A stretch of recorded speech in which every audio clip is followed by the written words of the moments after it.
পোস্টারে পোস্টারে ছয়লাপ এলাকা, দোকানের দরজায় পোস্টার, দেওয়ালে পোস্টার, গাছে পোস্টার। বিজেপি সাংসদ অভিজিৎ গঙ্গোপাধ্যায়ের ছবি দিয়ে পোস্টারে লেখা রয়েছে সন্ধান চাই, সন্ধান চাই। নিচে লেখা নিখোঁজ, তার নিচে লেখা অভিজিৎ গঙ্গোপাধ্যায়। তারপরে প্রশ্ন, সাংসদকে দেখেছেন? তার নিচে আবার লেখা কোনো সহৃদয় ব্যক্তি সন্ধান পেলে নন্দীগ্রামের জনগণের সঙ্গে যোগাযোগ করার জন্য বিশেষভাবে অনুরোধ করা হচ্ছে। শুভেন্দু অধিকারীর গড়ে নিখোঁজ পোস্টার পড়ল তাঁরই দলের সাংসদ অভিজিৎ গঙ্গোপাধ্যায়ের নামে। সোমবার পূর্ব মেদিনীপুরে নন্দীগ্রামে বিভিন্ন এলাকায় একাধিক কর্মসূচিতে হাজির থাকার কথা ছিল তমলুকের বিজেপি সাংসদ অভিজিৎ গঙ্গোপাধ্যায়ের। তার আগেই তার নামে পোস্টারে ছেয়ে যায় দাউদপুর, ভেকুটিয়া সহ একাধিক এলাকা। এদিন ভেকুটিয়া সমবায় সমিতির কর্মসূচিতে যোগ দেন অভিজিৎ গঙ্গোপাধ্যায়।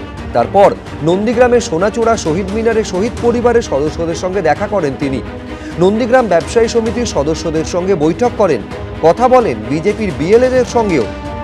যদি রিভার্স পোস্টার ছাপিয়ে লাগাতে চায় লাগাবে। এমপি উপস্থিত হন, তার লোকাল এরিয়া ডেভেলপমেন্ট ফান্ডের টাকার সদ্ব্যবহার দিয়ে সেটা করা হচ্ছে এবং সেটা নন্দীগ্রামে প্রচুর জায়গায় হচ্ছে। যারা এই নিখোঁজ টিখোঁজ বলছেন তাদের ভালো করে চোখ দেখানো না, তারা চোখের ডাক্তারের কাছে চলে যান।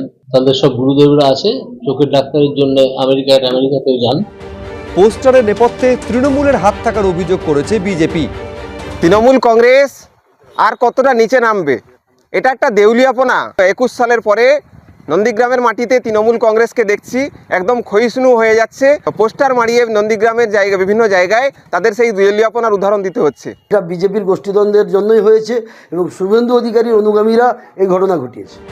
পোস্টারগুলি নজরে আসতেই সেগুলি ছিঁড়ে ফেলেন বিজেপি কর্মীরা। বিটন চক্রবর্তী, এবিপি আনন্দ, পূর্ব মেদিনীপুর। যুবভারতী ক্রীড়াঙ্গনে লিওনেল মেসির গায়ে গায়ে ঘুরেছেন নেতা মন্ত্রী ভিভিআইপিরা। আর হাজার হাজার টাকার টিকিট কেটেও মেসি দর্শন থেকে বঞ্চিত হয়েছেন সাধারণ দর্শকরা। শুধু তাই নয়, দর্শকরা অভিযোগ করেছেন 20 টাকার জলের বোতল বিক্রি হয়েছে 200 টাকায়। এই ঘটনায় ইতিমধ্যে আর্থিক দুর্নীতির অভিযোগ তুলেছে বিজেপি।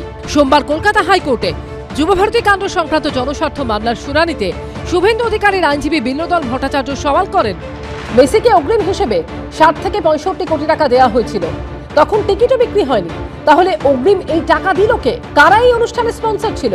সেই কোম্পানিতে কারা কারা যুক্ত আছেন এবং কারা এই কোম্পানির বর্তমান এবং প্রাক্তন ডিরেক্টর?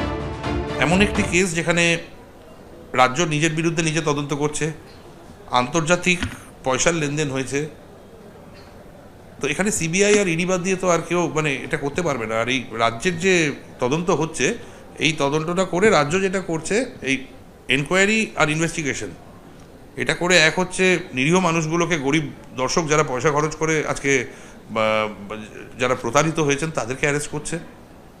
যে অর্গানাইজার সেই ছেলেটিকে অ্যারেস্ট করে রেখে দিয়েছে যাতে সে মুখ না খুলতে পারে।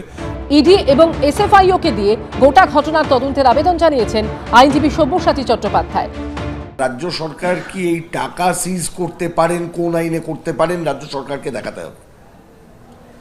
এই যে কমিশন অফ এনকোয়ারি যেটা তৈরি করেছেন, এটা আসলে যা সত্যি ঘটনা তাকে চাপা দেবার জন্য এবং মনোমতো একটা ইনভেস্টিগেশন করেছি যাতে ম্যানহোলটা খুলে দুর্গন্ধ বেরিয়ে আসতে পারে, আর কোনো কঙ্কাল যেন আলমারি থেকে না পড়ে।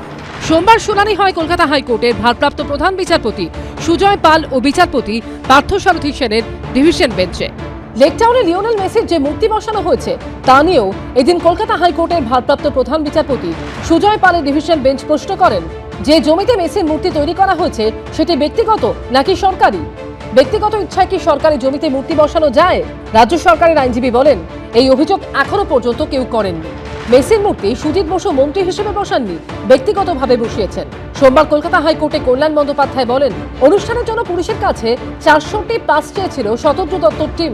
তাদের 27টি ক্লোজ প্রক্সিমিটি পাস দেওয়া হয়েছিল, মোট 82টি ক্লোজ প্রক্সিমিটি পাস দেওয়া হয়েছিল। বিচারপতি পার্থসারথী সেন প্রশ্ন করেন, আপনারা কি নিজেরা খতিয়ে দেখে ক্লোজ প্রক্সিমিটি পাস দিয়েছিলেন নাকি আয়োজকরা যা চেয়েছে সেটা দিয়েছেন? রাজ্য সরকারের আইনজীবী বলেন, 12 তারিখ এগুলো চাওয়া হয়েছিল, সবটা দেখতে হলে অনুষ্ঠান বন্ধ করে দিতে হতো, তার প্রতিক্রিয়া আরো খারাপ হতো। এখন সাধারণ মানুষের সব থেকে বড় প্রশ্ন হলো, টিকিটের টাকা কি ফেরত পাওয়া যাবে? চাপের মুখে টাকা ফেরতের ব্যাপারে আশ্বাস শোনা গেছিল রাজ্য পুলিশের শীর্ষ স্তর থেকে। Government has already constituted a committee which will look into all the aspects of if there was a mismanagement from the organizers tickets which have been sold, they should be refunded because there was not much of this thing was done. We have already detained the organizer. সোমবার কলকাতা হাইকোর্টে রাজ্য সরকারের আইনজীবী সওয়াল করেন, সরকার কোনো ticket বিক্রি করেনি, টিকিট বিক্রি করেছে আয়োজকরা। টিকিটের দাম কত হবে সেটা সরকার ঠিক করেনি। আমরা টাকা উদ্ধারের রিকভারি এজেন্ট নই। যদি আদালত নির্দেশ দেয় তাহলে সেটা আলাদা ব্যাপার, না হলে কারো কিছু বলার থাকলে আয়োজকদের বিরুদ্ধে বলতে হবে। এখন প্রশ্ন হলো, টিকিটের টাকা কি তাহলে আদৌ ফেরত পাবে সাধারণ মানুষ, নাকি মেসি দর্শনের মতো কষ্ট করে উপার্জিত সেই টাকাও জলে গেল? অন্যদিকে যুবভারতী কাণ্ডে কেন্দ্রীয় তদন্তকারী এজেন্সিকে দিয়ে তদন্ত করানোর যে আবেদন জানানো হয়েছিল তা খারিজ করে দিল কলকাতা হাইকোর্টের ভারপ্রাপ্ত প্রধান বিচারপতি সুজয় পাল ও বিচারপতি পার্থসারথী সেনের ডিভিশন বেঞ্চ। নির্দেশে বলা হয়েছে মামলার তদন্ত করবে রাজ্যের গঠিত এসআইটি। একই সঙ্গে আদালত জানিয়েছে অবসরপ্রাপ্ত বিচারপতি অসীম কুমার রায় নেতৃত্বে গঠিত তদন্ত কমিশনের গেজেট নোটিফিকেশন রয়েছে। তার জন্য এই কমিটির বৈধতা নিয়ে প্রশ্ন তোলার প্রয়োজনীয়তা নেই, তাই তারাও কাজ চালিয়ে যেতে পারেন। সৌভিক মজুমদার, আশাবুল হোসেন ও দীপক ঘোষের রিপোর্ট, এবিপি আনন্দ। এবিপি আনন্দ, এগিয়ে থাকে, এগিয়ে রাখে।